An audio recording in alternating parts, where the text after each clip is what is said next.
Soft 2026 यानी लोक कलाओं का जश्न जो पटना में आयोजित किया गया, वो बहुत ही बेहतरीन और शानदार पहल थी। सॉफ्ट के सेकेंड एडिशन का आयोजन फोकाटोपीडिया के द्वारा किया गया।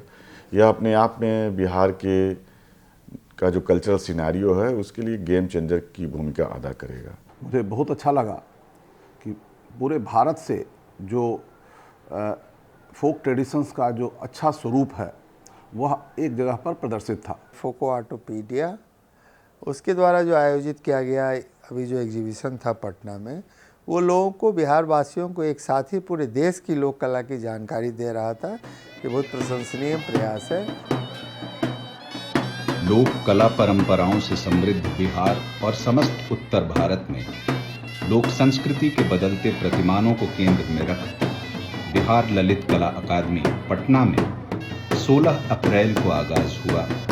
बिहार में लोक कलाओं की दूसरी राष्ट्रीय प्रदर्शनी का शीर्षक था लोक परंपराओं का उत्सव यानी सॉफ्ट 2.0 और जिसे आयोजित किया था लोक कलाओं के संरक्षण, संवर्धन और डिजिटल आर्काइविंग के क्षेत्र में सक्रिय फोकाटोपीडिया फाउंडेशन। आप लोग ने बहुत शानदार ये प्रदर्शनी की और मुझे उम्मीद है कि आगे इस आने वाले साल में भी हम साथ में मिलके काम करते रहेंगे।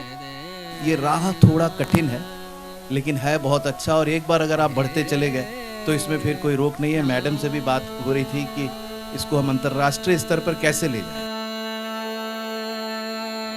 लोक कला एवं संस्कृति वैश्विक मंच पर स्थापित हो और उस स्थापना के केंद्र में हो बिहार, इसकी परिकल्पना अतिरंजना लग सकती है, लेकिन इस परिकल्पना को साकार किया है फोकाटोपीडिया ने।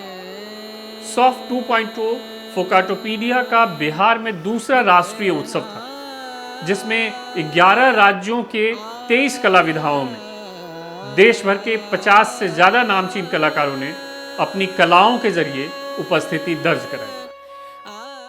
लोक कला परंपराओं को राष्ट्रीय अंतर्राष्ट्रीय मंचों पर रेखांकित करने और कला मानकों के उच्चतम स्तर पर एक ऐसे गंभीर राष्ट्रीय कला उत्सव का आयोजन जिनमें बिहार और समस्त उत्तर भारत की लोक कला परंपराएं उत्पाद से आगे बढ़ते हुए राज्य की क्रिएटिव इकोनॉमी में अपनी महत्वपूर्ण भूमिका निभाए, सॉफ्ट 2.0 उस दिशा में एक सार्थक और गंभीर प्रयास है।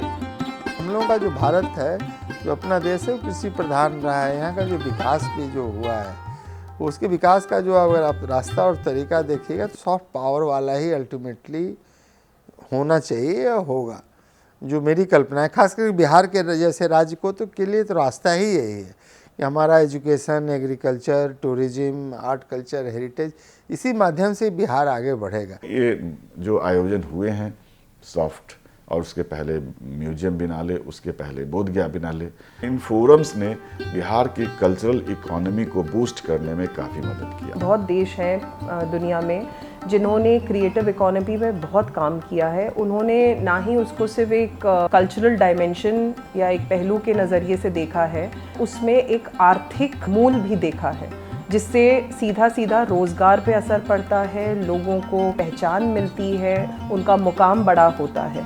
और इस तरीके के जो आयोजन है सॉफ्ट जैसे, वो उनकी भूमिका, उनका योगदान बहुत बड़ा है।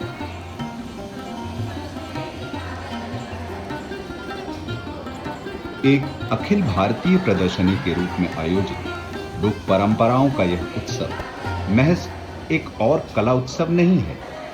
यह एक ऐसा कला उत्सव है जिसके केंद्र में है लोक संस्कृति और लोक कला परंपराओं के प्रति हमारी आलोचनात्मक दृष्टि, उन पर बहस मुबाहिसे, उन विषयों पर जिनसे बिहार परहेज करता रहा। बिहार में जैसे आपने जिस तरह का एग्जीबिशन किया या पहले बिनाले हुए, बोधगया में हुआ, बिहार म्यूजियम पिछला 3 एडिशन बिनाले का कर चुका है। इनफैक्ट तीसरा एडिशन तो ग्लोबल साउथ पे था और वो मूल रूप से लोक कलाओं पर ही था।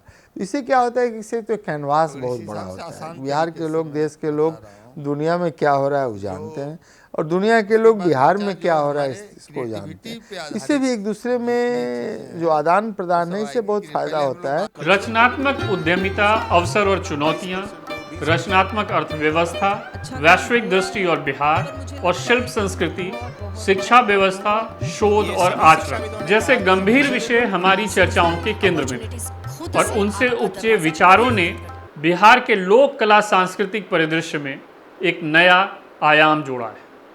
कई आर्टिस्ट और कई जो आर्ट लवर्स थे वो तो आए ही थे, साथ साथ आर्ट पर चर्चा करने वाले भी जो समाज के चिंतक हैं या जो इसको एक उद्यम के रूप में देखते हैं, जो उद्यम के रूप में करते हैं, वो लोग सभी एक प्लेटफॉर्म पर जमा होकर के ये चर्चा कर रहे थे। लोक कलाओं के विभिन्न मुद्दे जो कि जिन पे बातचीत आमतौर पे नहीं होती है, उसके मार्केटिंग को लेकर, उसके प्रेजेंटेशन को लेकर, उसके दुनिया के बदलते हुए जो वैश्विक परिदृश्य है उसके संदर्भ में लोक कलाओं की क्या स्थिति है, उन पर हम लोग आमतौर पे सामान्य तौर पे बात नहीं करते। ये जितने भी कार्यक्रम होते हैं इसमें हमारे माशरे का बहुत बड़ा योगदान रहता है। हमारे लोग कितना बढ़ चढ़ के इन कामों को वैल्यू करते हैं। जितने भी दर्शक आए, जितने भी लोग जुड़े, उनका भी बहुत बड़ा योगदान है।